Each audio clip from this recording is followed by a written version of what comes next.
Hello दोस्तों, आप सभी का हमारे यूट्यूब चैनल पे स्वागत है। आज हम ट्रांसपोर्टेशन प्रॉब्लम्स के एक प्रॉब्लम को समझेंगे और उसको देखेंगे कि उसको कैसे सॉल्व करते हैं। तो आइए, क्वेश्चन है find the initial basic feasible solution to the following transportation problem. ये हमारा ट्रांसपोर्टेशन प्रॉब्लम्स है by Vogel's approximation method, VAM method के द्वारा इसको सॉल्व करना है। Also find its optimal solution, find करना है कि उसका सॉल्यूशन ऑप्टिमल है या नहीं, और उसका मिनिमम ट्रांसपोर्टेशन कॉस्ट को निकालना है। तो हमारा ये ट्रांसपोर्टेशन प्रॉब्लम दिया हुआ है। इसमें ये डिमांड साइड है और ये सप्लाई साइड है। पहले क्वेश्चन को करने से पहले हम लोग डिमांड और सप्लाई दोनों को देखेंगे। दोनों हमारा 35 आ रहा है, demand is equal to supply आ रहा है, so it is a balance problem. अगर बैलेंस नहीं रहेगा तो इसको बैलेंस्ड करना पड़ता है। इसके बाद हमारा जो भी जो मैट्रिक्स दिया हुआ है इसको लिखेंगे। लिखने के बाद हम लोग हर एक रो और हर एक कॉलम के डिफरेंस को उसके बगल में ब्रैकेट में लिखेंगे, जैसे यहाँ लिखा हुआ है। सो इस रो में हमारा 1 और 4, इसका डिफरेंस है 3। सबसे मिनिमम दो जो लें, इस यहाँ सबसे मिनिमम है 1 और 4, तो इसका 3।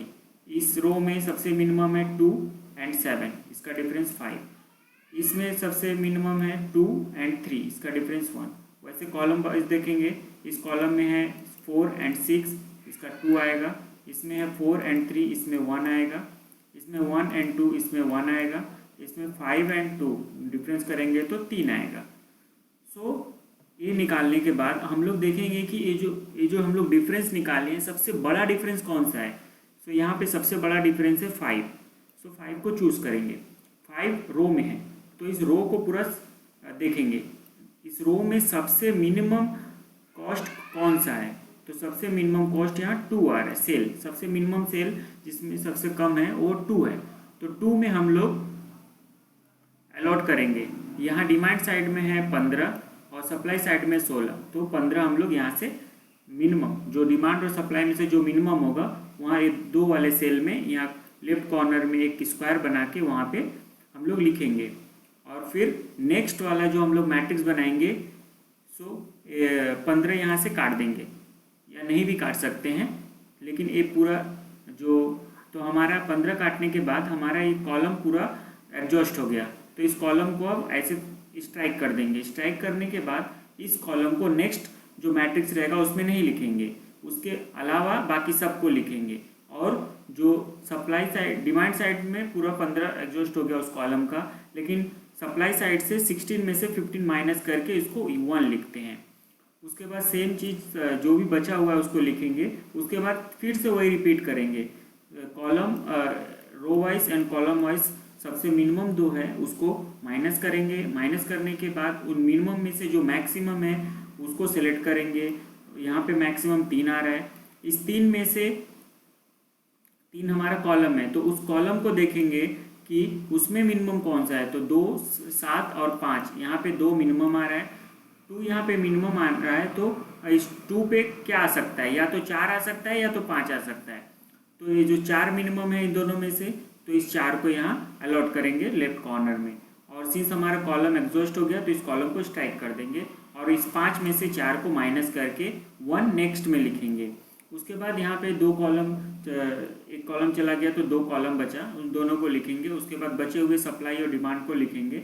उसके बाद फिर वैसे हम लोग 2, इसका डिफरेंस 2 आया, इसका 1, इसका 1, इसका 2, इसका 1। देखिए यहाँ पे देख रहे हैं कि यहाँ पे दोनों डिफरेंस से मैक्सिमम जो डिफरेंस है वो सेम आ रहा है, वो 2 है और 2 आ रहा है। तो इसमें से जो मिनिमम होता है उसको हम सिलेक्ट करते हैं, लेकिन यहाँ मिनिमम भी सेम। पहले रो को लिए तो इसमें 4 आ गया, रो को लिए तो 4 आ गया, कॉलम को लिए तो भी 4 आ गया मिनिमम।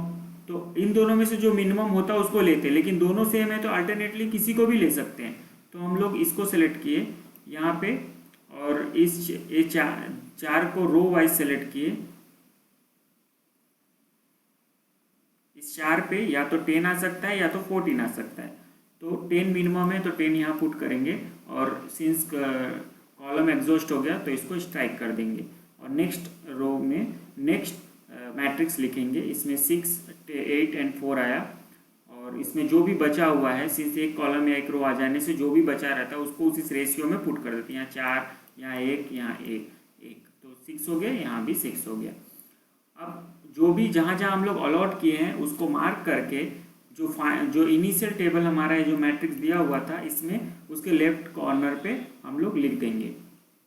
लेफ्ट कॉर्नर पे लिखने के बाद सभी काउंट करेंगे। लेफ्ट कॉर्नर पे देखिए, यहाँ 6 वाले पे 4 आया था, 4 वाले पे 10, 8 पे 1, 2 पे 15, 4 पे 1, 2 पे 4। तो जिस पे आया, जिस में हम लोग जिस सेल में अलॉट किया उसे ऑक्यूपाइड सेल बोलते हैं।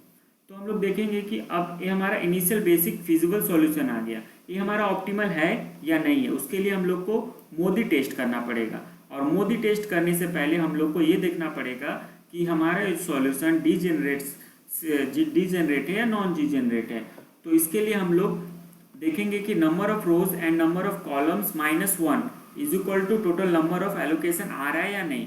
तो हम लोग यहाँ पे देखते हैं कि टोटल नंबर ऑफ एलोकेशन 6 आया है। एक जितने सेल्स में हमारा एलोकेशन हुआ है उसको ही टोटल नंबर ऑफ एलोकेशन कहते हैं, और m+n-1 इज इक्वल टू भी 6 आया है। Number of rows plus number of column -1 is equal to 6 आया, तो दोनों इक्वल टू है। तो हम लोग इस पे ऑप्टिमिलिटी चेक मोदी मेथड के द्वारा लगा सकते हैं, और इस पे हम लोग मोदी टेस्ट को लगाएंगे। तो वो कैसे करेंगे आइए देखते हैं। उसके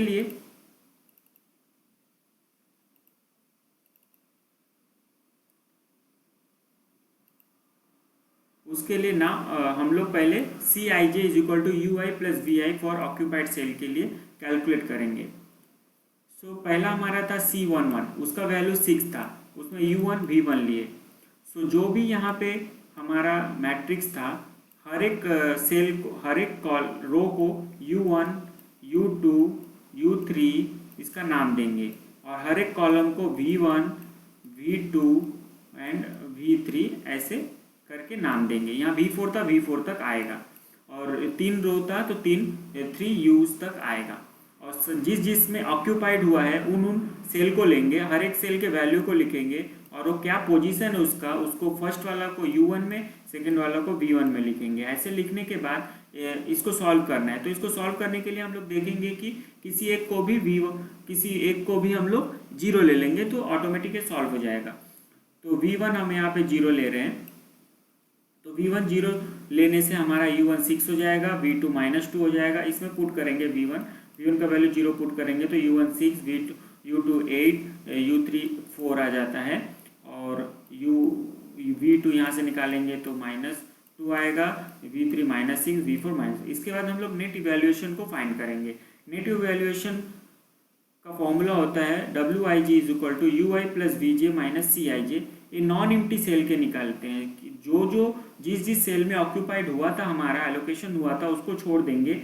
उसके अलावा जो भी बचा हुआ है उसके लिए हम लोग नेट इवैल्यूएशन फाइंड आउट करेंगे। उसके बाद देखेंगे कि क्या आ रहा है, तो सभी का नेट इवैल्यूएशन निकालेंगे। उसका जो उसका पोजीशन है उसके हिसाब से U1 and V3 minus Cij निकालेंगे, तो इसका मान -1 आया है। ऐसे सभी का निकालेंगे।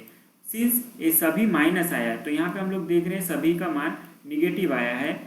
सो हमारा थ्योरी ये कहता है कि अगर नेट इवैल्यूएशन इस फॉर्मूला के द्वारा अगर निगेटिव सभी आ जाए तो हमारा जो सॉल्यूशन आया है, since all the net evaluation are negative, the current solution is optimal, hence the optimal allocation is given bye.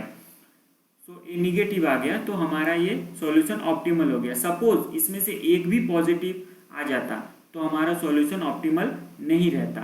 उसके लिए फिर हम लोग नेक्स्ट स्टेप करके उसके लिए फिर एक क्लोज लूप, सबसे जो ज़्यादा पॉजिटिव आया उसको लिए क्लोज, इसमें एक पॉजिटिव लेके क्लोज लूप करते, हर एक लूप के कॉर्नर पे जहाँ से टर्न वहीं से ले सकते हैं जहाँ ऑक्यूपाइड सेल है, और लूप पूरा क्लोज रहना चाहिए। और अल्टरनेटिवली हर एक जहाँ से स्टार्ट करेंगे वहीं पे ख़त्म करेंगे, और जहाँ से स्टार्ट करेंगे उसको पॉजिटिव साइन देंगे उस सेल को, और जहाँ टर्न लेंगे उस सेल को नेगेटिव साइन देंगे।